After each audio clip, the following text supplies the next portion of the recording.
Hello po. Good day to us all. God bless us all. Isang maiksing motivation lang po para sa ating lahat. And I am hopeful na kahit konti lang po makakapaghatid ako sa inyo ng maliit na life lesson and motivation. Gusto ko lang pong ulitin na Bible verses to. Itong content ko na to. Sana po pagtiyagaan niyo pong tapusin. Kung iikot man po to sa FYP ng sino mang makakakita ng content ko na to. To God be the glory po, and God bless us all. Always have steadfast faith to our Creator. Amen. Bali, yung nakaraan pong ginawa kong content na tungkol po dun sa 10 dalagang babae na may dalang ilawan na may langis. Nakalimutan ko pong ilagay dun yung verses kung saan yun Nasa Matthew 25 po yun. Matthew 25 verse 1 hanggang 13. Sabi po ng ating Creator, mangagpuyat ang bawat isa sa atin sapagkat hindi natin alam kung anong araw at oras ang kanyang dakilang pagbabalik. Amen. So ini-imply lang po nung vision na yon sa Holy Scripture, sa love letter ng ating Creator, na maging ready tayo. Lalo na po ngayon na nandito na tayo sa last generation ng humanity. Bali ito pong Matthew 25 verse 1 to 13, yung karugtong po nito. Tungkol po ito sa isang lalaki na bali ang umpisa po nito ay nasa Matthew 25 verse 21 to 30. Plus yung isa pa pong vision, Matthew 25 verse 31 to 46. Gusto ko pong itawid sa inyo to para po magkaroon tayo ng insight at saka ng pagninilaya natin. Kasi ang Panginoon po nagkwento sa kanyang mga alagad nung panahon na yun na siya ay naging body and flesh, na may isang mayamang lalaki na nasa ibang lugar, nasa isang lugar na kinalalagyan ng kanyang mga kayamanan. Aalis po ang lalaking ito. Tapos yung mga alipin niya po, tinawag niya. Yung isa po ay binigyan niya ng salapi. Ang salapi po ay nagsisignify din po ng talento sa Holy Scripture na ating Creator. Binigyan niya po yung isang una niyang alipin, tinawag niya. Binigyan niya po ng 5 talento, ng limang uri ng salapi. Tapos yung isa naman pong alipin ay binigyan niya ng 2. Tapos yung isa ay binigyan niya lang ng 1. Tapos sabi niya po dun sa kanyang mga alipin, aalis ako kasi meron akong mahalagang pupuntahan. Pagbalik ko, gusto kong makita nyo na ini-imply po ng ating Panginoon sa vision na to na iniwan niya pong isang palaisipan dun sa kanyang mga alipin na ako'y gumagapas sa hindi ko itinanim, at ako'y bumubungkal sa hindi ko lupain. Parang ang lalim po ng binitawan ng Panginoon sa vision niya na to, na nag-i-imply po na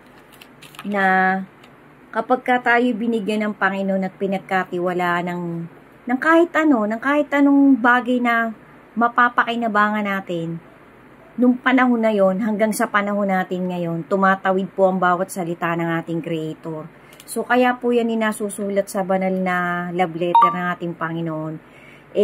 Meron po yung mahalagang mensahe, generation by generation. So dumating ang panahon, habang wala po yung nagmamay-ari ng mga ipinagkatiwala niyang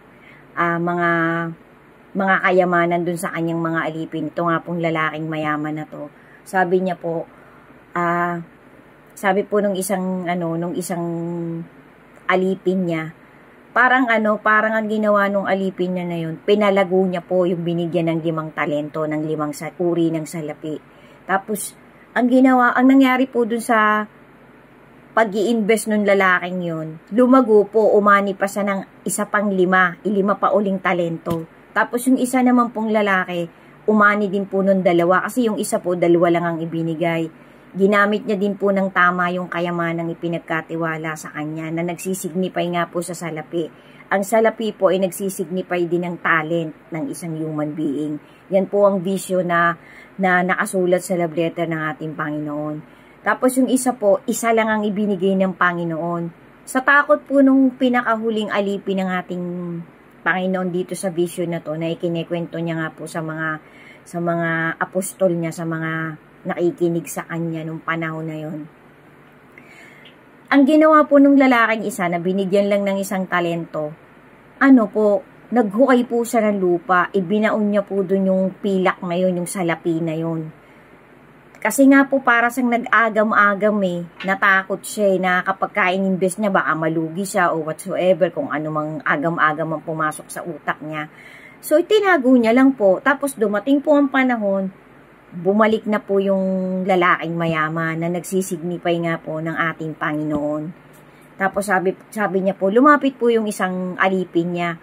Panginoon, ito po yung talentong ibinigay niyo sa akin. Kumita pa po ako ng 1 pang 5. Tapos sabi sa kanya ng Panginoon, humayo ka at palaguin mo pa yan. Natuwa sa kanya ang Panginoon. Tapos yung isa naman po, yung ang ibinigay yung isa kasi 5, yung isa 2 lang. Lumapit sa kanya, pinakita din sa kanya nung lalaking to, nung alipin niya to, na bumalik pa ulit ng 1 pang 2 yung ibinigay sa kanyang talento. So parang napalago niya. Tapos nung huling alipin na yung lalapit sa Panginoon, nagsalita yung lalaki, sabi nung lalaking alipin, Panginoon, nag-aalala po ako sa sinabi nyo na baka po magkamali ako na hindi ko mapalago itong ibinigay nyo, kaya ito na po, kuhanin nyo po ang inyong pag-aari. Ibinabalik niya, nagalit sa kanyang Panginoon, guys. Sabi sa kanya ng Panginoon, lumayo ka, ilayo nyo sa akin ng lalaking ito, alisin nyo siya sa aking harapan. Alisin nyo sa kanya ang talentong ibinigay ko, sapagkat hindi niya ginamit ito sa mabuting paraan. So, parang ini-imply po nung kwento na to, guys, na ang Panginoon po talaga, kaya tayo pinahihiram ng talent o ng kayamanan ng ating Panginoon ay upang gamitin natin ng wasto at tama. Tapos sabi ng Panginoon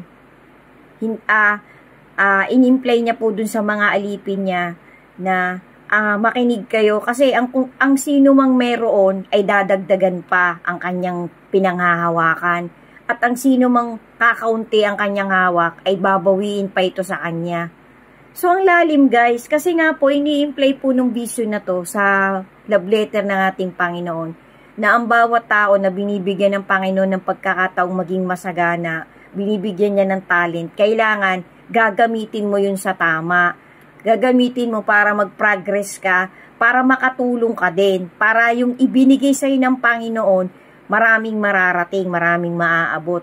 Galit po ang Panginoon, nagagalit po ang Panginoon kapag ang ipinagkatiwala niya sa ating talento o kayamanan ay hindi natin ginamit ng tama, hindi natin pinag-ingatan, na parang sa kanyang pagbabalik, makikita pa niya na lumago ka. So ang lalim, guys, talagang ang mga vision po na nandyan sa love letter ng ating Panginoon ay tumatawid generation by generation. Kaya sabi po ng Panginoon, nagbitaw din po siya ng salita na nung time na yon, na sabi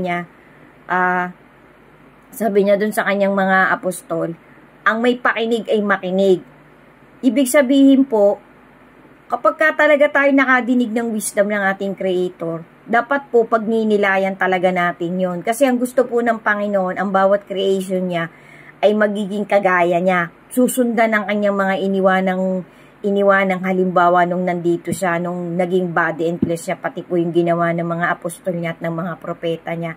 Kasi ang gusto po ng Panginoon talaga, ang bawat creation niya ay nagkakaroon ng associated sa isa't isa. Yung parang lahat kayo magtutulong-tulong para lumago kayo. Kasi kapag ka pinanatili mo yung takot mo, hindi mo pinalago yung talent na binigay sa'yo, hindi po magugustuhan ng Panginoon yun kapag ka bumalik siya. So parang ang lalim po, ang dami pong pwedeng i-apply dun sa sinabi nyo ng ating Creator.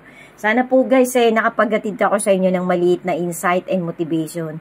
Thank you so much po for watching this content of mine, and God bless us all po. Ingat po tayo palagi at maging ready po tayo sa ultimate na pagbabalik ng ating Panginoong Hesus. Amen. God bless us all po, and ingat po tayo palagi.